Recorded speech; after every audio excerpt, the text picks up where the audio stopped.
Do you have half-finished dreams rusting somewhere in the back of your life right now? You start with fire in your belly. You buy the tools. You announce to the whole village that greatness is coming. But then the metal resists. The sparks fade. The results stay invisible. And quietly, without anyone noticing, you walk away. You don't have a talent problem. Let me say that again slowly. You have a finishing problem. This is the story of a man named Tarak who lost everything, not because he couldn't forge, but because he could never finish the blade. Tarak was 31, a swordsmith's son, and by every measure that mattered to the village elders, he was born with gifted hands. His forge was filled with half-shaped blades, cracked tangs, and the ghosts of 100 swords that never found their edge. Then one monsoon season, the opportunity of a lifetime arrived. The district collector commissioned Tarak to forge a ceremonial sword. Tarak was electric. He sketched through the night by oil lamp. He told every chai stall in the village that destiny had finally found him. But 7 weeks in, when the excitement faded and the stubborn iron refused to bend to his vision, Tarak did what Tarak always did. He quit. He walked away from the commission. And when the collector's men came for the sword, the forge was cold and empty. The whole village gathered at the panchayat. They called him forward. And in front of 300 people, they stripped him of his family's forge rights. People spat near his shadow as he walked. He had his father's hands, they whispered, but not his father's spine.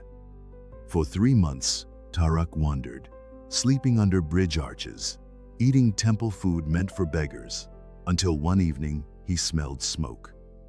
Not cooking smoke, forge smoke, the unmistakable bittersweet breath of iron meeting fire, and it pulled him like a prayer.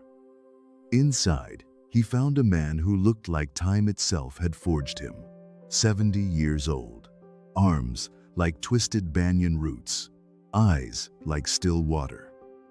His name was Jacob, the last of the old-way swordsmiths, and every blade on his wall had one thing in common. Every single one was finished. Tarak stood in the doorway trembling. "Teach me," he begged. "I can forge. I just can never seem to finish." Jacob said nothing for a long time. Then he reached into the forge and pulled out a lump of raw black iron ore with his bare tongs. He held it before Tarak's face and said 7 words that would split his life into before and after. "Inside this ugly rock sleeps a sword." Tarak stared at the shapeless lump and almost laughed. "A sword? From this? I forged with the finest steel and still failed." Jacob looked at him with those still water eyes and said, "You have never finished even a nail. Not one nail. What makes you think steel was your problem?" "Most men quit when the iron resists," Jacob continued. "They pull the metal from fire too early. They leave behind twisted scrap instead of a blade." Then Jacob laid down his law. One rule carved in iron. You will forge 1 blade from this ore for 18 months. Nothing else. Only this blade. No new projects. No new metals. No new beginnings. Just this ore, this fire, this anvil, every single day, for 18 months. Month 1. Tarak lit the forge at dawn, and for the first time in his life, he didn't feel the rush of beginning. He felt terror. By month 3, the metal looked worse than the raw ore. Every hammer strike felt wrong. Every fold cracked. Every hour felt stolen. Month 5, the suffering period. Tarak wanted to abandon the forge every single sunrise. His hands were blistered. His belief was ash. But every time he reached for the road, Jacob's voice echoed through the smoke. "Are you going to leave behind twisted scrap again?" So he stayed. He turned back. Month 6. And something shifted, not in the iron, but somewhere deep inside Tarak's chest. He stopped trying to force the iron into shape. He started listening to it, feeling when it wanted to bend, learning when it needed rest. By month 9, Tarak understood something no textbook could teach. He wasn't just forging a blade, the fire was forging him. The man who couldn't finish a single nail was becoming a man who refused to rush a single hammer strike. His identity was being reforged. Month 13. Tarak carried the finished blade to Jacob wrapped in white cotton.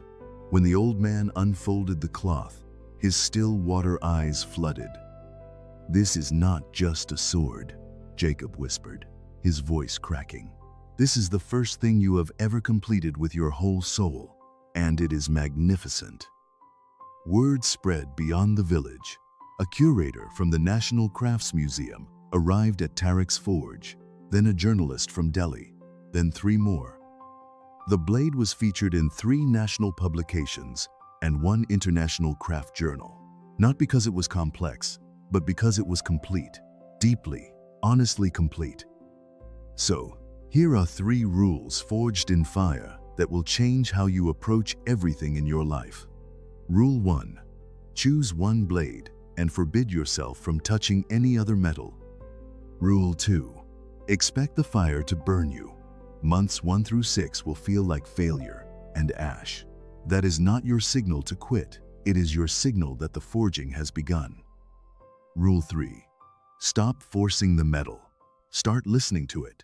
The blade was always sleeping inside the ore. It was just waiting for someone brave enough to stay until it woke.